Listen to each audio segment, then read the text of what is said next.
Good evening. A survey from last month by the American Alliance of Museums reported that nearly 1 in 3 museums in the United States remains closed because of the pandemic, and most of them have never reopened since the initial shutdown in March. And around the time of COVID-19 surge last May, 90% of the world's museums had to shut at least temporarily, according to studies by UNESCO and the International Council of Museums. However, even before the pandemic mandated closures, the demand of the digital age was already transforming the arts and cultural institutions. From spaces of looking and learning to spaces of interaction, participation, and engagement, responding to the aging of their traditional concert hall audience and finding creative ways to reach to younger viewers. So at this time of post-pandemic reality, how are cultural institutions turning this moment of crisis into opportunities to drive transformation? Can exhibitions, productions, and performances which take years to plan and execute be transferred to digital space in order to keep museums and theaters open virtually? To explore these and other relevant issues, we have with us a panel of Asia 21 young leaders. Phloeun Prim, Executive Director of Cambodian Living Arts, CLA. Phloeun has spearheaded CLA's transformation from a grassroots project reviving traditional art forms to a leading cultural organization in Cambodia and Mekong region. Phloeun is a member of Asia 21 class of 2012. Aly Rose, Associate Arts Professor at NYU Shanghai, where she heads the dance program. Aly teaches choreography and performance, as well as writes and directs dance for camera films. And Lesley Ma, curator of ink art at M+ Museum, a visual culture museum in West Kowloon Cultural District. She heads the museum's effort in collecting, exhibiting, and researching of ink art. Asia 21 class of 2019. And chairing this session is our very own Michelle Yun, Vice President for Global Artistic Programs and Director of Asia Society Museum. And Michelle does know a thing or two about handling disruptions and reinventing. She was in the midst of finalizing the June opening of Asia Society's inaugural triennial when the plans were dashed by the pandemic that none of us had anticipated. The triennial is currently on view at Asia Society Museum. Michelle is a widely published author and frequent lecturer on modern and contemporary Asian art. She earned her MA in Modern Art and Critical Studies from Columbia University and her BA from Mount Holyoke College. Michelle, the floor is yours. Thank you. Thank you so much, Sanjeev, for that wonderful introduction. It's really such a pleasure to be here this evening, or this morning rather, depending on where you're sitting, with such an esteemed group of Asia 21 alums. And I'm really excited to be talking to each of them about this very timely and important topic for the arts, especially as it pertains to the way forward for so many of us. So for this evening's conversation, we'll start with a brief presentation from each of the panelists. That will be about 5 minutes. And then that will be followed by about 25 minutes of moderated conversation. And then we'll leave the last 15 minutes open for question and answers from the audience. So please share any questions you have for our esteemed group of panelists in the chat, and they'll send them my way to forward along to the group. So I'd like to first introduce Lesley Ma to give her presentation. That will be followed by Phloeun Prim, and then finally Aly's presentation. Thanks. Go ahead, Lesley. Thank you. Okay. Good morning, everyone. This is Lesley Ma. I'm curator at M+. I'm based in Hong Kong, so good morning to everyone. So I'm from Taipei, lived in the US for about 15 years before I moved to Hong Kong in 2013.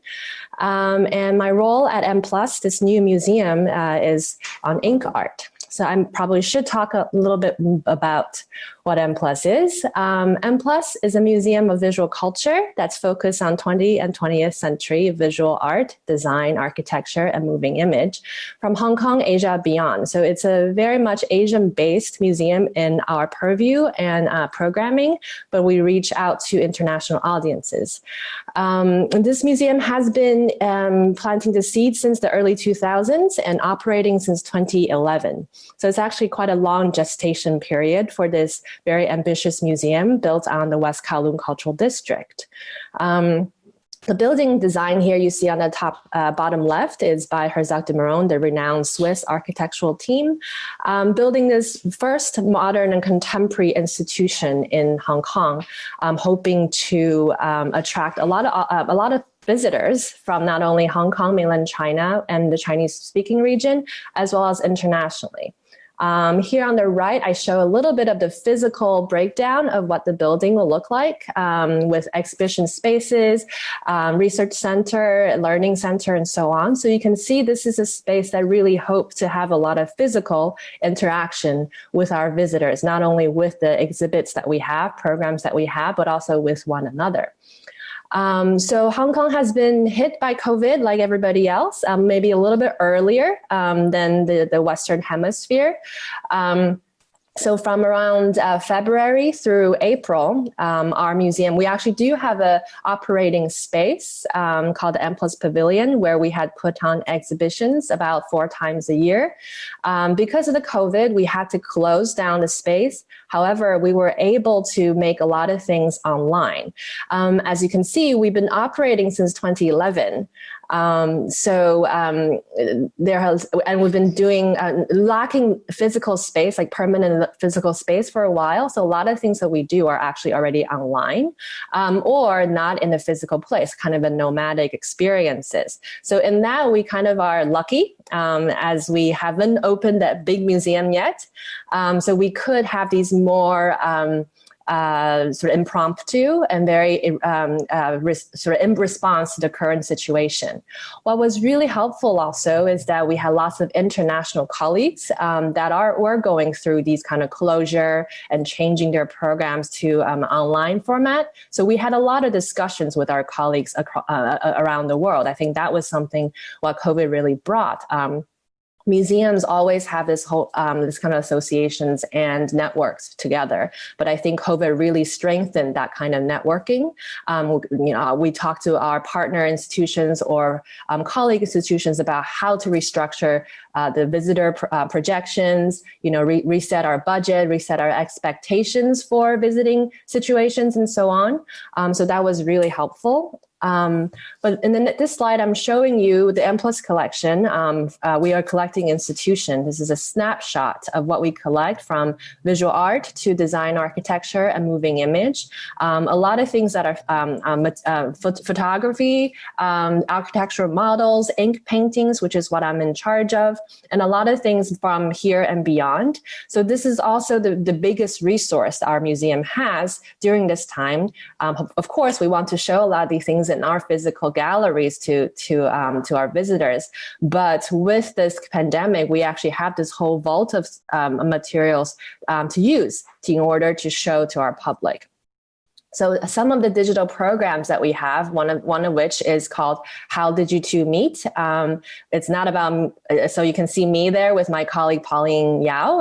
It's not about how we met. It's actually how we've picked 2 things out of the M+ collection, one the oldest and one the youngest, that we might not have put them on the same kind of exhibition or thought process before, but using this online format, each of us talked about the oldest work in our purview and the youngest work within the museum collection and make them meet. So this is a kind of interesting recipe we had taken from a colleague institution in order to activate our collection online. We also had, and we actually, before the pandemic, we already planned this M+ Matters symposium, which you see on the right, focusing on this legendary architecture collective called Archigram that was working in the 1960s, projecting what the world would be like. So this whole archigram archives is in the M+ collections. And we were able to do this kind of symposium online. Everything went online for this 4-day symposium, except for one event that we actually held live in Shanghai with our partner institution, Power Station of Art.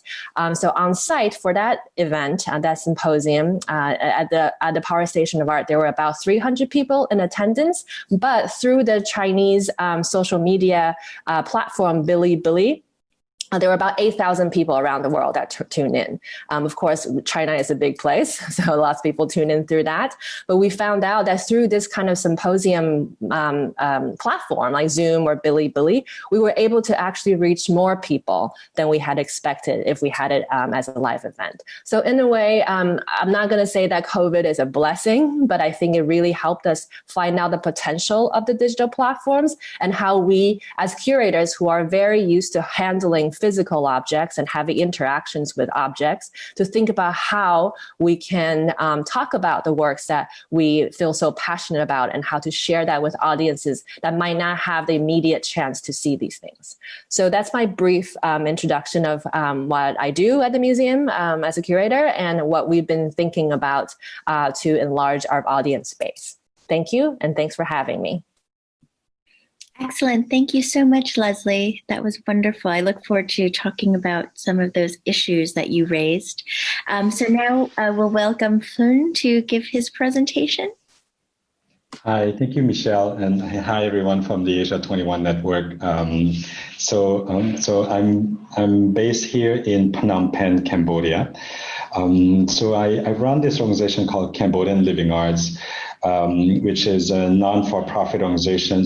We last year, before COVID, we've just celebrated our 20-year of work in Cambodia, and I think like looking back to the work and what it means to as an organization, growing up 20 years after we start our first program is really that reflection that we've been nurturing a whole generation of artists in Cambodia. So I think what's interesting when we think about the impact and the work that we can do is to look on, like a generation from now where our fellows, our artists, our scholarship students are today's.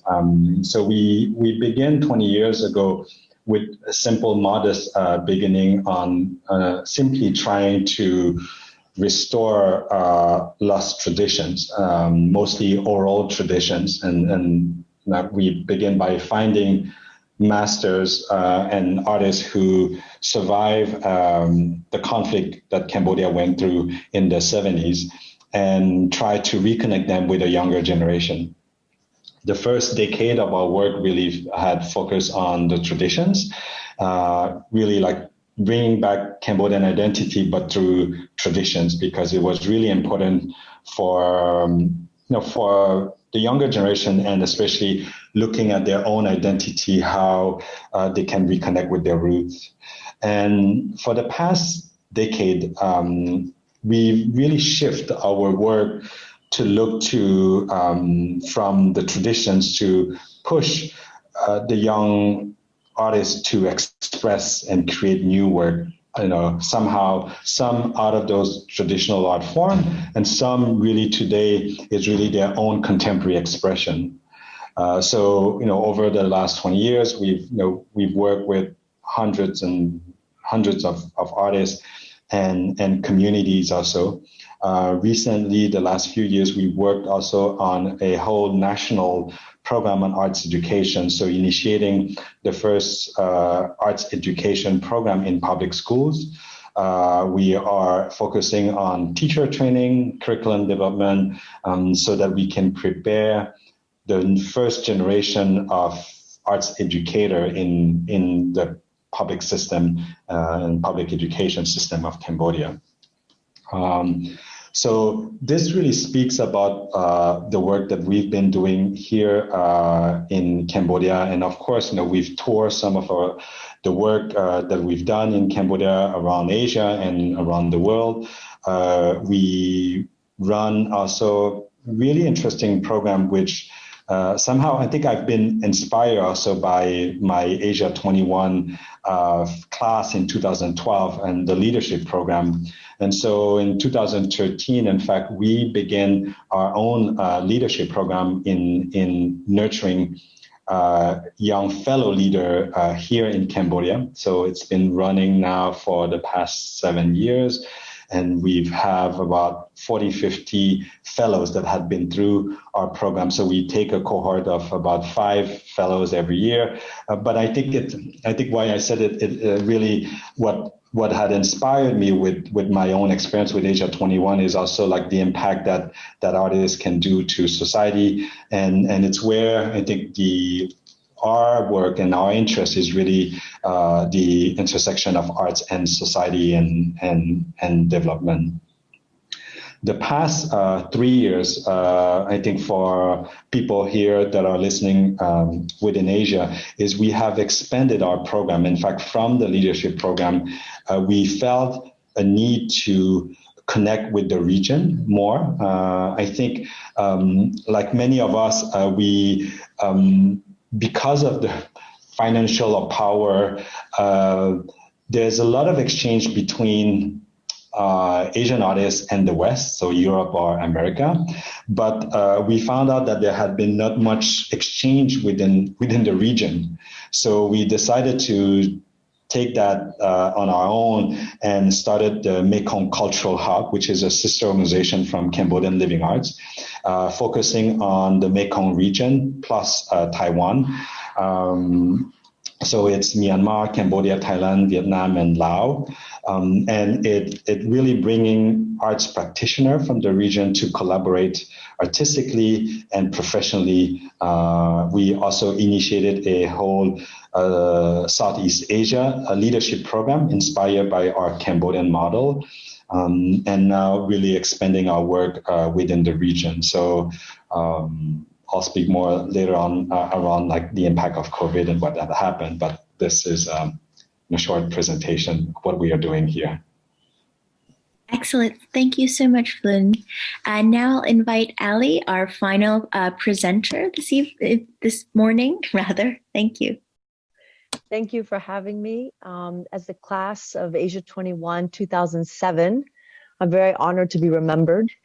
Very exciting things that are happening in the world right now with the arts. I wanted to do a quick overview of some things that we've been involved in as choreographers and as educators here in Shanghai.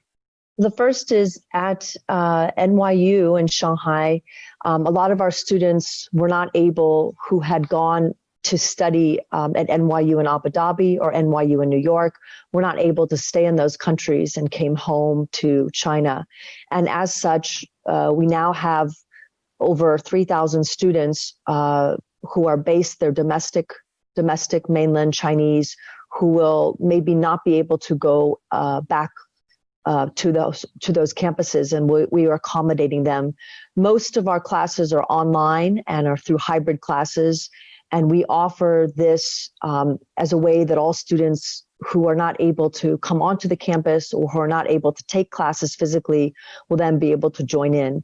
Of course, the challenge is if you're doing art practice and you're doing photography or dance or choreography, is how do you engage students who are on a digital platform? How do you engage them to learn without the body, without the physicalized embodiment of a practice?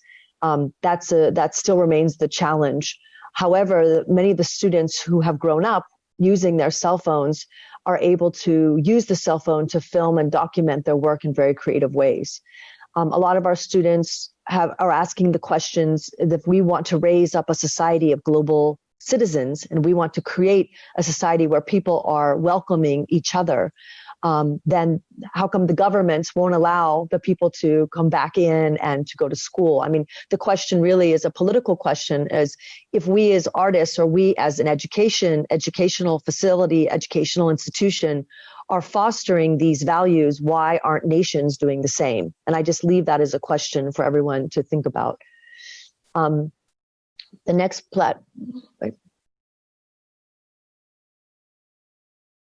The next topic I wanted to sort of go into is when we create work, normally we have a profitability through having live performance and people buy tickets. And since that element is missing, basically a lot of dance choreographers and performers are have been forced to sort of make it more interesting to take the audience who can't come in, to take them behind the scenes by filming the choreographic process, by filming rehearsals, by filming and interviewing the choreographers and what the meaning is, and then being able to see the live dance in its final form, and then hoping that a lot of media will pick it up and promote it. While that creates less of an engagement in a dance hall or a performance space, what it does allow for is a lot of online fans, younger fans, to come on and ask questions about, well, what does that mean? And can I do the same thing too? And so a lot of the actual people who are members in a troupe are then going online and giving classes to a much larger and younger fan base, which I think is an opportunity that the virus and the pandemic has provided for a lot of dance troupes to grow. The last thing I just wanted to touch upon is people who are not don't have a nationalized system that supports them. A lot of them are teaming up with museums which are empty to go into that space as dancers and choreographers and make work within the art. That's something that we have done a lot in Shanghai. And I think that in making film, the next question is, if you want a large distribution for your types of films, you go online and promote it through film festivals. And it's very interesting this year to see that most film festivals are asking the directors and asking those who are producing films if they can send more films with more intimacy, revealing more vulnerability, revealing stories, even if they're tragic, that make people feel connected to each other. And so that's the first time I've ever seen on a film festival where the focus is maybe less on the horror, action, comedy, dance prowess, but also asking for specific moving stories. And then the last thing I wanted to say is about the making of the one show is that we've had to shift gears a great deal. And with the idea of the topic of race, which is very much important about identity, is how do you promote things that promote the human race? How do you promote something that's talking about and saying, what if we're just the human race, and moving that into the realm of art? I think that there is a lot of pushback as well in that sphere. So I leave that open as a question for all of us to discuss, possibly. Thank you for having me. Wonderful. Thank you so much, Aly. And I think, from these three very brief but rich presentations, there's so much ground that we can cover in such a short period of time. But I do think that from what you've all said, thinking about the viscerality of the arts seemed to be something that was coming through. And I think, as somebody who also has been working with visual art for over a quarter of a century, the importance of the physical interaction, whether it's with an artwork or experiencing dance in a theatrical setting, or, interacting with traditional culture in that way, or, interacting with other colleagues. I think the physical part is so much a part of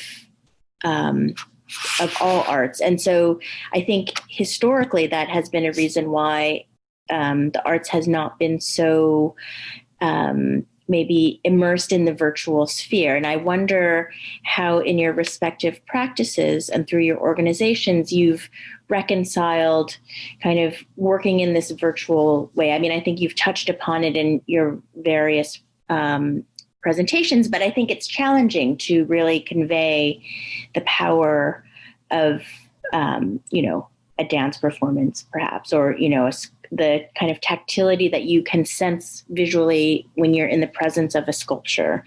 So what are your strategies of getting around that, or kind of thinking in other ways to convey those kinds of sensibilities? Does anybody want to start? And yeah, feel free. Lesley, do you want to jump in? Thank you, Michelle, for that question. I think Well, I think maybe M plus where I work is kind of anomaly because we as curators have not really had a permanent exhibition space for this many years that I've been there. I've been there since 2013. While we did have a lot of opportunities to visit artists and to make acquisitions, make exhibitions, but we're not like a normal museum colleague that you can just go downstairs to see what the exhibit you have putting on. So I think maybe for us, it was less of that deprivation of not being close to our collection pieces, because generally we don't have that privilege. So in a way, within our colleague sort of situation, it was okay.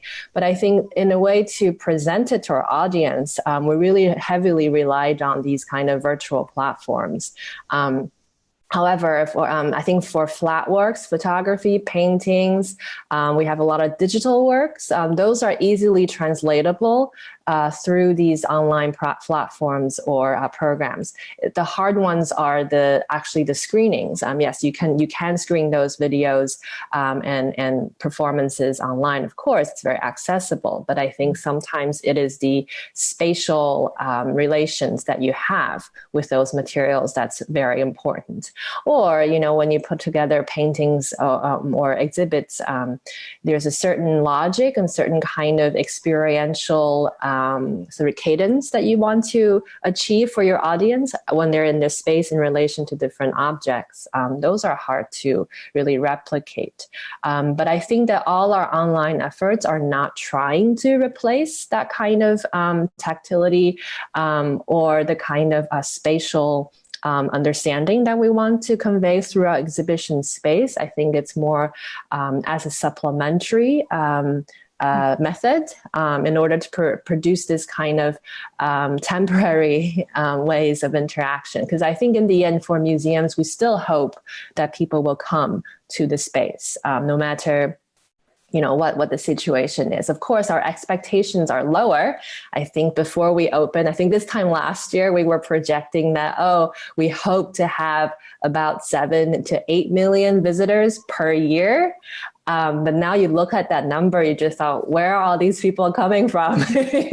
So of course, and that really shifts our understanding of, okay, we are an international museum. We're based in Hong Kong. So who are the people that were actually going to come easily, without a lot of cumbersome procedures and safety issues.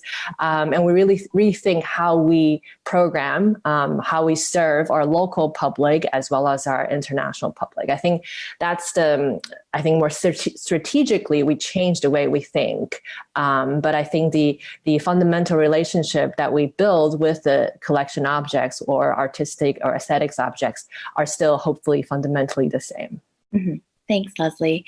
And I guess from your perspective, Aly, I think it was very interesting where you were saying, as choreographers and dancers have had to go online, they're shifting how they present their work. And it's more kind of what you were saying, like unveiling, or kind of a secret, look backstage. And so I wonder if that has shifted practitioners' process of how they're developing their programs and thinking more fundamentally, is it shifting what kinds of projects they're wanting to focus on because of this? I think that I think it inspires people who are not professional dancers to want to do the same. So I think what's happening is, the cell phone changed our life, and then the ability to video oneself changed our lives as well. I think the next step was, okay, this is what people are doing as professional dancers behind the scenes. What if I do the same process in my home? And what if I do it with my family and then I record it? And while it may not be artistically, we could say, as that standard, but it does have quality. It does have artistic quality. So I think that you're inspiring a whole group of people who like dance to get off the couch and want to do the same. Mm-hmm. I think that's a good thing that's happened. Wonderful. And Phloeun, I wonder if you have any comments on this strain. You do so many collaborations and so much of your work has been site specific. And with this inability to travel or to really partner physically, interregionally or internationally, how has that shifted your programmatic schedule? Yeah, well, yes, one of our core sector is the performing arts sector. So, late last March, we had to close down one of our performing arts platform that were like doing nightly performances and mostly for tourists. So of course, by that time in March, April, there were almost no tourists anymore traveling. Those that were still traveling were just the ones who were stuck in the country. So we had to pause that and rethink about what we would do. In terms of like local audiences, we've had like last July scheduled a cultural season for local and especially young audiences, youth audiences. We had to postpone it till September. So that when things were much better, we were able to kind of go back live with live performances and live audiences, and then went back onto confinement. So we shifted back and forth, and I think honestly, you cannot change the real and life experience. I think it's really clear, and then we shifted some of our program virtually. And I think like Aly said, I think what was interesting is how do we stay relevant to an audience, but virtually? So it's really difficult to watch a performance tape and then stream it on Facebook Live or Facebook Premiere. The quality of the image, the angle of the camera, everything cannot really match like what is a live performance. But the engagement between artists and the continuity of the creative process was really important for us. Despite the hard time, the pandemic, we continued to commission work in those communities. So community artists were able to work remotely in their own kind of space to do work and connect via, of course, online. And all those new platforms that we've learned to use, Zoom and Google Meet and everything that we've now just learned to all use, and continue. I think the creative process that is important to do in this time of people stay confined, and then keeping some interaction online, but more through the process of the making of the arts, and but less with just kind of presenting purely things virtually. Great. And I guess for each of you, we talked about the silver lining of having virtual programs that actually amplify the reach to visitors and audiences and broadening the scope of who those audiences are. And I wonder, from your respective perspectives, if, working during the pandemic has brought any pleasant surprises like that, or has shifted the way that you would think to work going forward, even after COVID times, that you were kind of surprised at. If there's anything you could pinpoint. Maybe may I start with, I think, like when we look to, from a Cambodian perspective, the main social media platform is Facebook. So everything, even the news, everything now really go through Facebook. So it's the main platform.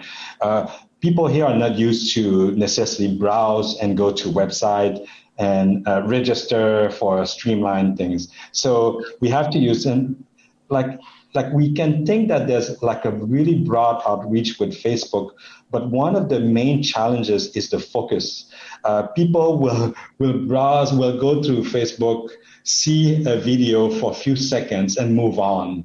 And it's really, really difficult to captivate an audiences through Facebook and get people really interested to dive deeper. So I begin with a real kind of constraint in terms of the virtual world, because especially the youth, the way they browse and they go through Facebook is they really just scroll and stop for a few seconds and move on and scroll. So you could, if you look to the views, it might sound like, wow, we just had like 2,000 views on this video. But when you look deeper, it's like, oh, wow, okay, they just spent 15 seconds or 20 seconds. So I think this is a reality. Like, I think people are speaking about like, wow, there's really great things we can do that we cannot do with virtual world, like conferences like this. Like, it's really amazing that we can connect, together in different places of the world. And this existed before COVID, but we've never really used it in such a public facing. But at the same time, there is also real constraint in the virtual world. No, definitely. That's really fascinating. I mean, I think it's true because it's like quantity versus quality, right? Of like people's engagement with the material. So it's something we all have to be thinking about going forward for sure. Aly or Lesley, do you have any thoughts on this point that you'd like to share? Mm-hmm. Go ahead, Aly. No? I think one of the best things that happened with COVID is that people, I feel, in the industry are more collaborative and they desire to work more with each other. Whereas I feel before the pandemic, there was people were more competitive and, the focus was much more on profitability. And I feel that now people are happy to make things together, to work together. And I know that China's in a very different situation than the rest of the world. And, we walk around here without our masks and we have a very quote unquote normal life. I don't know, maybe that will also happen in other places as the numbers decrease. I just feel that there is an openness now that wasn't present before. Mm-hmm. Great. I agree. And it's wonderful. And Lesley, do you have any thoughts to kind of round out this part of the conversation? I mean, I think this lockdown and this kind of rethink of what the public facing aspect of our lives are is quite interesting, because if you can think about how historically artists have always responded to crises through personal ones, national ones, international ones, or even environmental ones. So I think that allowed us to really look back in our M+ collection or in our own sort of lockdown time. You have a lot of time to read, so you're really looking at historical precedents of how artists had dealt with these kind of catastrophes or unthinkables, and arts had prevailed. And I think that's something very reassuring this way. In this between September, October, Hong Kong was actually really back to normal when most of the local cases were no longer happening, but that's not the case now. But during that short window of 2 months, there were several art fairs that actually happened. As you probably all know, these kind of international art fairs were all canceled this year and everything shifted online. But we were able to, there was a couple of art fairs that happened here. And when we went, you see that people are really craving that interaction. But what's really interesting is that through this lockdown time, artists were producing nonstop. And I think that created a time where, a lot of the social interactions were no longer happening, and they were really more tied to their studio, maybe thinking back on their past practices, inventing new things. But Hong Kong also last year went through a very tumultuous period of lots of protests, social unrest, and really thinking about Hong Kong's future. So what I saw during this kind of art fair and this kind of presentations, you saw how artists really thought about that kind of change around them. And that really came through in a very thoughtful way in their work. So I think that's something perhaps is interesting about what this has all taught us. Mm-hmm. Excellent. Well, I think I might shift the focus of the conversation a little bit because, in this time, it's not just a health crisis, but it's become an economic crisis in many areas. And I wonder, because we're all from nonprofits and we rely on, the support of foundations, individuals, corporations, and that has become a lot more complicated. I'm just curious how you respectively have, experienced that, and how you've found strategies kind of to think about funding in a different way, or to partnering in different ways to allow your programming to continue in a meaningful way. And thinking about that for organizations and institutions going forward. Maybe I'll jump first. No, definitely. I think this pandemic had hit the cultural sector heavily. For audiences, of course, there's no ticket sales. And so the earned income side of many organizations that were relying on earned income has just been had disappeared. The institutional funding that is supporting kind of the backbone of many international institutions. I think what's really interesting is many major foundations really stepped in to put even more support to organizations that is going through difficult time of crisis. So it was really interesting to see that despite that, there's been like real support behind the cultural sector, and understanding this is vital for many organizations to continue in some extent. But of course, I think we all, like in our case, we had to look to our existing program, and we have to, the weak element of our program of funding had to be restructured. And in some ways, I feel like because the last many years, the last 5 years, there's been a lot of growth, I think, in the sector. Somehow the pandemic had allowed us to really reflect and self-reflect on our organization growth. And we've done a lot of restructuring. And I think it's somehow, for me, I think I take that as an opportunity to reset things also. Importantly, I think as we're really looking forward for the next 10 or 20 years ahead, that kind of resetting for institutions is healthy also. And so we went through big restructurations.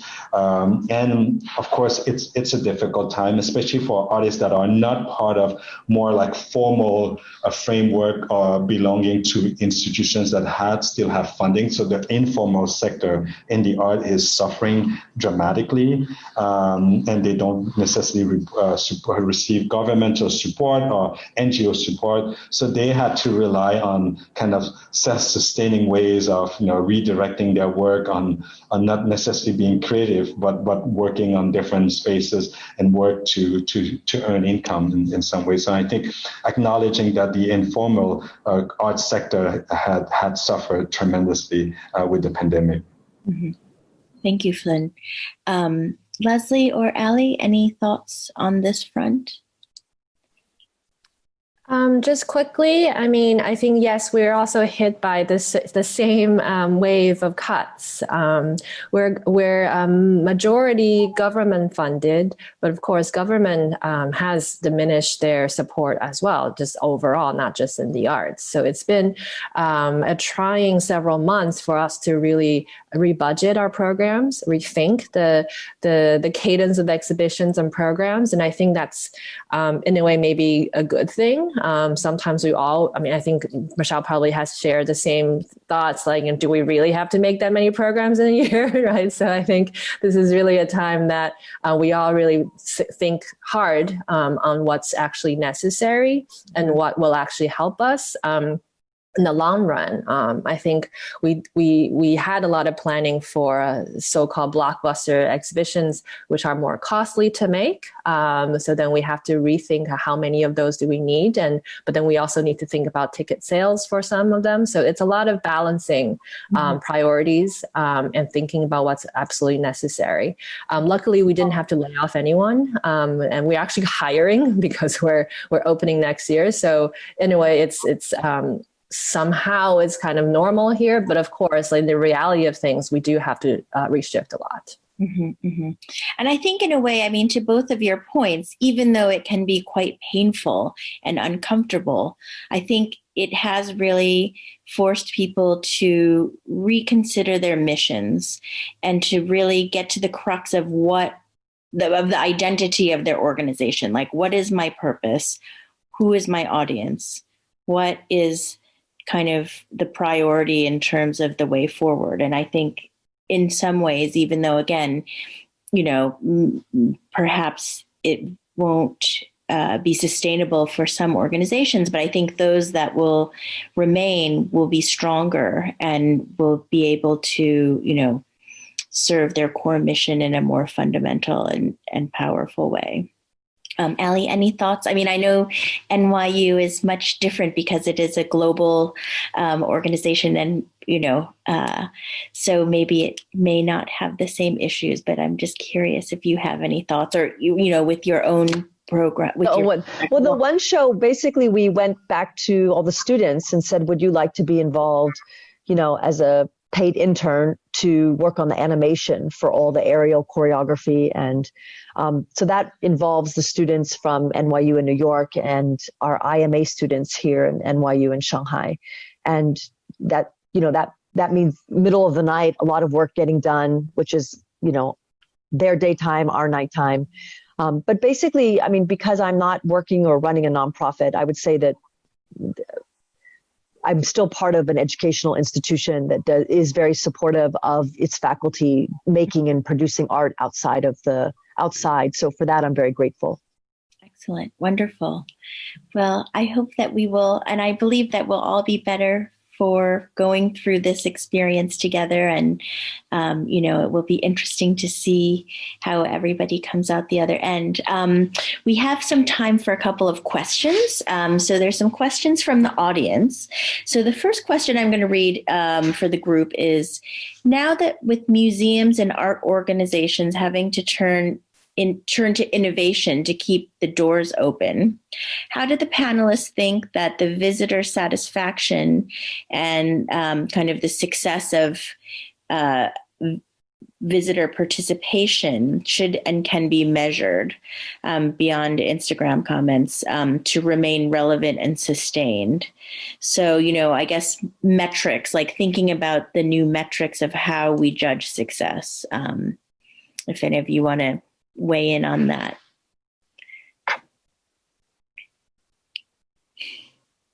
You want to start, Lesley, thinking about, and I think maybe in thinking about the new museum when you open, like what are some of the metrics that you are hoping, you will judge your success from? That's different than pre-COVID times. Maybe it's not. I think sometimes the measurement of success is still about attendance, but I think we just have to shift the expectations that we have. Luckily, M+, since we began operation, we have been really building the community support. Like we always have school programs, school group, tours, also elderly tours. So like really taking care of our community, and those people are not going away. There are core audiences. So hopefully they will come back to visit, or actually come to visit the museum when we open. I think that's still, in a way, we're still very old-fashioned. It's a space that we need people to visit. But I think the change of attitude and change of expectations will probably be with us for a long time. I don't have much more to add to that. I think we do have to curb our expectations, but also maybe this will allow us to work deeper with the communities that we already embrace. Wonderful. Phloeun, do you have any thoughts on metrics and kind of how you would like to measure the success of your programming in light of COVID? Well, yes, I think as the question said, like you can count the number of like or the heart or the comment or the views. But as I said, I think how those I'm speaking mostly because our our audiences is youth audiences here, and what we are interested in is how would they go and they dive deeper into our work so that the experience and the interaction is deeper. And one of the things we do is everything we promote when we have also some live panel conversations, workshops, it's all promoted to social media right now. So we don't have any other ways than social media to do these engagement. We also do, one of the things we do is having deeper partnership with some youth group, so they can bring their community, but through social media engagement, through our community. So I think the metrics, it's hard to say because I think, I don't know, at least I'd love to know if there's really great metrics for that. But I think for us is relying on partnership, relying on frequent engagement also, because I think if you just popped in once a month to try to engage your audiences, it won't work. So regular engagement with them that is done through various ways, some picture receive much more likes than others, some video that gives really more content, get lesser viewer, but at least people who are engaging are interested. So I think for us, we are still trying to understand that whole virtual world that we're all getting in. But I think what Michelle said, what Aly said earlier, is I do think that among a professional, the virtual world have given us a real platform to engage much more than we've ever done before. Wonderful. And Aly, I know that you don't really have an audience per se in your position as a professor, but thinking about how you're training the students and perhaps how, what you want the students to get out of the education during this period, perhaps has that shifted at all, or kind of how you are in them from a pedagogical perspective would be interesting. I think it's shifted because we can't, when we look at a screen full of 20 faces, that 20 bodies moving, it's not very realistic as somebody who wants to engage with their bodies. So I think the best thing is to spend a lot of time one-on-one with each student and personalize the educational process. I do feel that not only allows them to completely commit in terms of their body to the transformation, in terms of the body shaping, in terms of moving through the combination, but I feel it's too much to ask them to also look at a screen of 19 or 20 other bodies, and to work in that environment. I mean, it's such a physicalized embodiment, the process of dance. So it has to be from us one-on-one. And then now we have the opportunity to have class in person. So a lot of them, we bring them on campus. And even though we have social distancing, still that environment of social distancing is better than being completely online. Mm-hmm, mm-hmm. Yeah, it's complicated, right? I'm sure. So one other question that somebody shared is, as governments roll out relief and recovery stimulus packages, do the panelists think that the arts and culture sector should be part of this legislation of receiving relief? And specifically, as an example, if, let's say, I don't know, let's say Asia Society is seeking government relief. Should there be specific mandates in terms of the organization committing to provide free services to families or people, society, people in society to attend the museum exhibitions or part of staff wellness? Do you think that there should be specific strings attached to this kind of relief recovery? And do you think that, organizations should be eligible for that? I mean, I say yes, but I don't know what everybody. I think so. I yes. think it's a yes. Yeah. Yeah, I think, especially also in this pandemic time, I think everyone is partially on confinement. So there's a lot that is coming out about the psychological effect on individual during kind of this confinement time. And I think arts and culture is, for me, vital for the society to re-engage in some ways of expressions. So, imaginations and creativity, especially in this time of crisis, is really important. And like in our case, we work. I think Lesley, you mentioned it earlier. Also, like it's where arts and culture and artists has been always on the front line of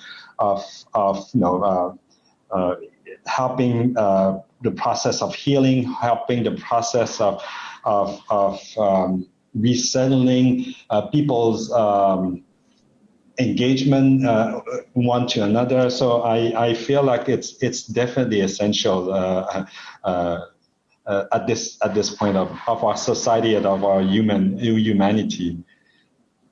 I agree wholeheartedly. I mean, and I think that's a great place to end. We've reached our time, but I do agree that the arts are an essential part of our social fabric, and so I really believe that we'll all persevere because it is so important and it is such a fundamental part of us, this idea to dream and to create.